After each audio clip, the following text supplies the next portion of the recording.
Hello, you're tuned into Interview Project Germany. Today we're meeting Slim. Slim likes to wear black. Enjoy the interview.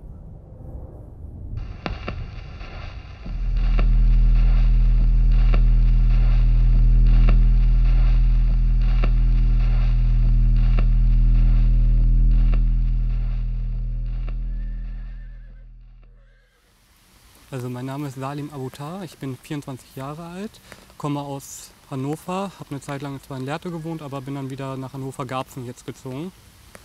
Und ja, nennt mich einfach Slim.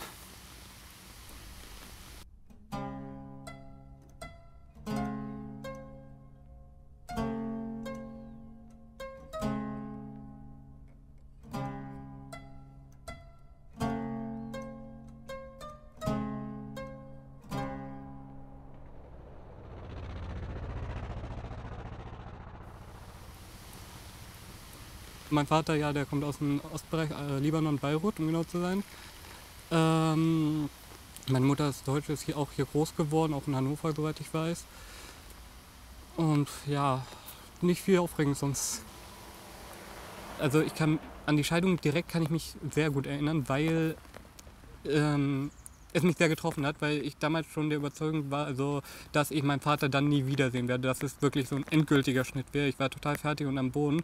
Also, kann ich mich noch erinnern, wie ich mit meiner Mutter geredet habe und sie ihr gesagt habe, ja, jetzt werde ich meinen Vater nie wiedersehen und war total sauer auf sie, weil ich einfach nicht verstehen wollte, wieso sie ihn rausschmeißt.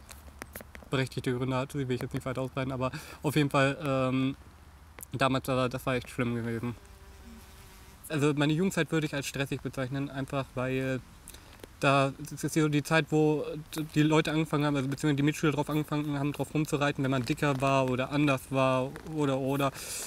Und da ich um einiges dicker war, weil die Philosophie von meinem Vater war, nur ein dickes Kind ist ein gesundes Kind, gab es da Riesenstress. Also dass ich wirklich bis hin zur 8. Klasse jeden Tag verprügelt wurde dafür und. Wenn ich in die Klasse kam, das erste, was ich gesehen habe, war eine Faust, die auf mich zukam. Bis hin, dass sie mir einen Stuhl auf mich gestellt haben, um mich auf den Boden zu fixieren.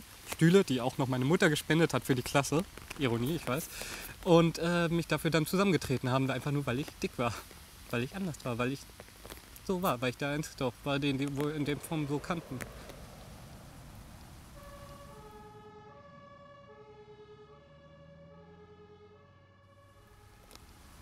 Ich hatte in der Jugend durch dieses Erlebnis ein gewisses psychisches Problem, dass ich wirklich nicht wusste, wie ich noch weiter klarkommen sollte. Was auch sich im Borderline, also Selbstverletzung, ausgezeichnet hat und. Schmerz ist ehrlich. Aus der Philosophie heraus ist das bei mir entstanden. Egal wie oft ich verarscht wurde von Freunden oder sonst was, der Schmerz ist einfach das, was ehrlich ist, was ehrlich zu mir ist, der ist wirklich da, das ist kein Betrug, kein gar nicht. Es ist eine seltsame Philosophie, aber so sehen es auch die meisten, das ist einfach Schmerz, das ist noch, was sie empfinden. Dann in der Zeit. Und Schmerz ist das Einzige, was sie noch empfinden. Und dann wissen sie, okay, sie empfinden noch etwas. Bis jetzt der einzige Glaube, den ich gefunden habe, der nichts Direktes abverlangt, keine Kirche, kein gar nichts, ist der heidnische Glaube, einfach der altgermanische. Und das ist so das Einzige, was ich bis jetzt gefunden habe. Auch ich würde mich zwar nicht zu der Religion direkt bekennen, aber das ist so das Einzige, was mich mehr anzieht.